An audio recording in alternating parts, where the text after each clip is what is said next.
پہلی بات تو میں نے یہ پوچھنی تھی کہ پاکستان آپ کو کتنا یاد آتا ہے جو ادھر شب و روز آپ نے گزارے ہیں؟ تم خود وہاں سے دوڑے ہو تو مجھے کیا پوچھتے ہو؟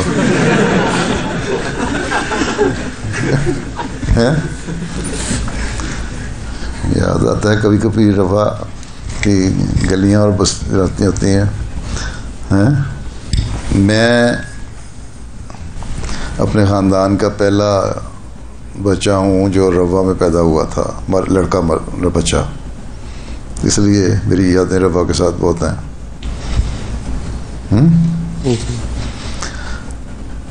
جب مٹی اٹھتی تھی، گلیاں تھیں، کچی گلیاں تھیں، پھر اس پہ گلیوں اور سڑکوں پہ پہاڑی کی سرخ رنگ کی مٹی پڑنی شروع ہوئی تاکہ تھوڑی سی جو کلر رفح کا ہوتا تھا وہ نہ اٹھے.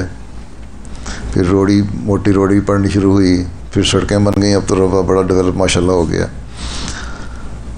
مجھے یاد ہے کہ 1900 جو چوہدری ظفر اللہ خان صاحب غالباً وزیر خارجہ تھے، یا شروع کی بات ہے رفح کی، جلسے کے دن تھے. جلسہ جو نصرت گنج ہائی اسکول ہے نا، نصرت گنج ہائی اسکول دیکھا ہوا ہے نا؟ جی. اس میں جلسہ ہوا کرتا تھا اس زمانے میں. یہ مسجد اقصی میں تو بہت بعد میں گیا ہے. عورتوں کا لجنہ کے احاطے میں، اور یہ نصرت گنج ہائی اسکول میں.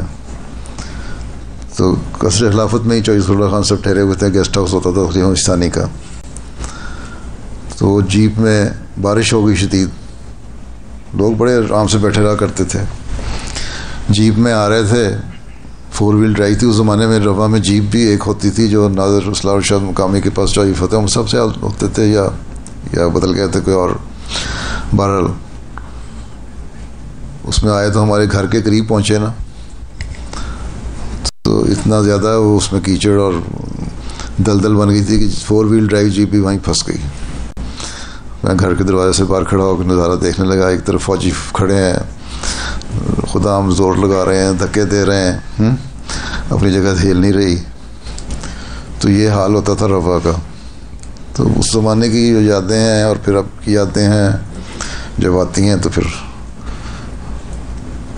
رفح یاد آتا ہے. ٹھیک.